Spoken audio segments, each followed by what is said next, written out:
Welcome back to the Blitz here on San Antonio Sports Star, ESPN AM 1250, 103.3 FM, and online at sasportstar.com. He's Joe Reinagel. I'm Jason Minnix. It's draft week, and not often you get to talk to a guy that was the number one overall draft pick in the NFL. Quarterback Alex Smith joining us now. Alex, I know you're in the TV business now, but at one point you were that number one guy. First, let's talk about that. The transition to ESPN and working in sports media. How's that going for you?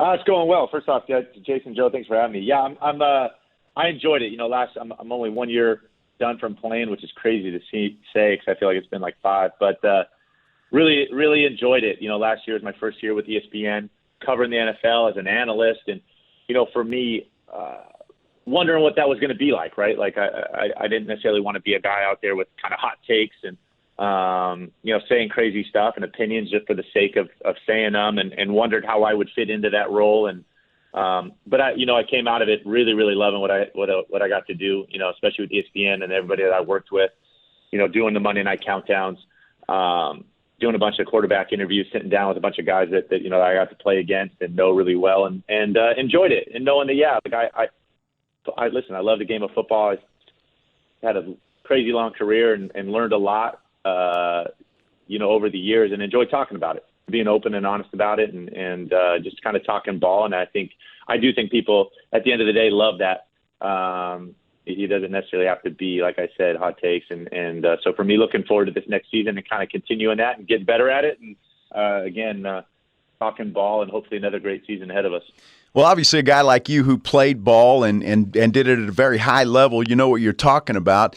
You also played for a Washington football team that it's got its problems right now, Alex. And I know that you've had some things to say about that. And you got another young quarterback going in there, a high draft pick, in Carson Wentz. What would you tell Carson about his soon-to-be experience in Washington? Yeah, I think for me, just even looking at Carson and just kind of where he's at in his career, there are some similarities for me when I think about that I got traded a couple times and moving forward with the new team, and as you get older and mature a little bit into your career, you get better at eliminating kind of a lot of distractions and really kind of locking in and narrowing in on what's important. And certainly there's a lot of noise out there around Carson and kind of a little bit of polarizing. As far as whether he is a franchise guy or not, he's a guy that I got to watch it, for multiple years there in Philly. And he's crazy, crazy talented. His ceiling is so high. And I actually thought he played really, really well last year, and I think if he'd have played a little better in the last couple weeks of the season, I think he's probably not even on the trading block, and so it's hard to find a franchise quarterback, right? They don't just grow on trees. There's risk everywhere, and I think he still has a ton of potential, and I think certainly still can be a franchise guy and really stabilize that position there in Washington. Quarterback. It's about that, right? Like I think it's about kind of eliminating a lot of those distractions for him, really hunkering down on and going full steam ahead with this opportunity in front of him. Because in the end, right, it's all about going out there and being accountable between the white lines and playing at a high level. So hopefully he can go out there and do that. It's interesting as you say that as we visit with Alex Smith. He's joining us on behalf of TimberTech, the game-changing contractor-preferred decking company that will revolutionize your outdoor living space. Joining us here on the Blitz. And Alex, you mentioned that, and I think about a guy like RG3. He and I went to the same high school here in Texas, Copperas Cove. You know what his situation was in Washington. He was going to write a book at one point, the tell-all book of Washington. And then somebody said, that's probably not a good idea. But you've been in that same boat. As many quarterbacks that have gone through there, is it a franchise issue there that it's just hard to be successful no matter who you are? Yeah. I mean, it's hard. Yeah, to play through dysfunction, right? Certainly when there are a lot of moving pieces and things going on around the team and the organization and the building, you'd be crazy to say that doesn't infiltrate a locker room, right? Like if one side of a building, has all this turmoil and turnover and issues going on, you'd be naive to think that the other side of the building is just it's all amazing, right? Like that this is not how it works. But certainly, right, they've had this turnover and a lack of success, and whether it be, right, like all the things going off the field, but certainly even on the field, right, they haven't had sustained success and consistency, and so that kind of adds to it. Winning does cure a lot, and I know that's what they're looking for, and obviously still a bunch of friends in that locker room that are looking to kind of prove that, right, sustained success, and they're tired of hearing the noise and everything that's going on around the organization, and they want to just play football. But I think it's about, as an organization, eliminating a lot of that noise, eliminating those distractions for the guys in the locker room so that they can go focus on playing ball. And, what comes first, right? Winning obviously helps that as well. So, hopefully they can get it done, like I said, because, a bunch of friends in that locker room that are determined to do it. Hopefully with Carson there, coming in, there's been a ton of turnover at the quarterback position. I was a part of that. So, they need some stability, and hopefully they can find it. I just think it's amazing, and I know you've talked a lot about your journey and the hard work that you put in, and coming back to the NFL and to do it the way you wanted to do it and leave when you wanted to leave. But staying on this situation, not necessarily in Washington, I'm just curious about your take, Alex, when it comes to the situation there in Washington, and then you've got a guy by the name of Deshaun Watson, who obviously is facing his own problems, but gets a record-breaking contract with the Cleveland Browns. What are your thoughts on that whole process? Yeah, it's been really hard for me. I've thought a lot about it these last couple months as that all played out. Listen, football is, I think, the greatest team sport there is. It's the biggest sport in the country.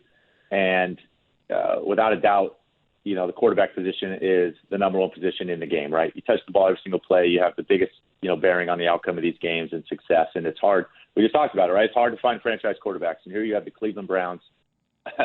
I mean, when you think about their list of quarterbacks over the last 30 years, right? Like it's a long list of guys that have tried to go in there and that they've had, dysfunction and turnover and haven't really found it.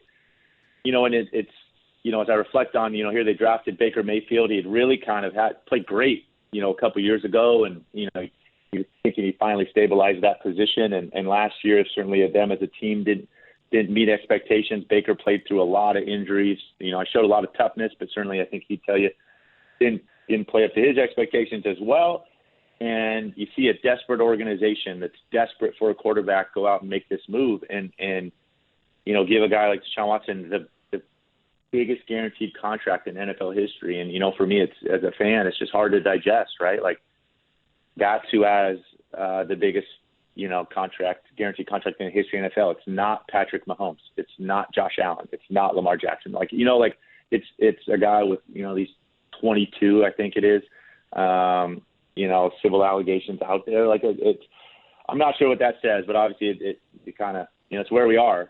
I'm not sure how I feel about it, that he was able to command that, with his no trade clause. I don't know how this is going to play out going forward. I don't think any of us do. But it's tough to kind of, like I said, digest this here. Again, here you have this, organization that was desperate for a quarterback, and they showed how desperate they were, giving up a bunch and giving him this contract. With all those unknowns, again, I think only time will tell and where this goes. Alex Smith joining us here on The Blitz on San Antonio Sports Star on behalf of TimberTech online at timbertech.com, now an analyst for ESPN. So, Alex, this is Cowboys country down here in San Antonio, and you played for the 49ers and you played for Washington, two of the teams most Cowboy fans hate the most. So you're a perfect guy now that you work for ESPN to get your opinion on the Dallas Cowboys and Dak Prescott. Yep. So what do you think of the Cowboys and Dak Prescott? Yeah, it's funny. Obviously, I had a lot of battles with Dallas over the years, and certainly there in Washington, you learn to not like those guys.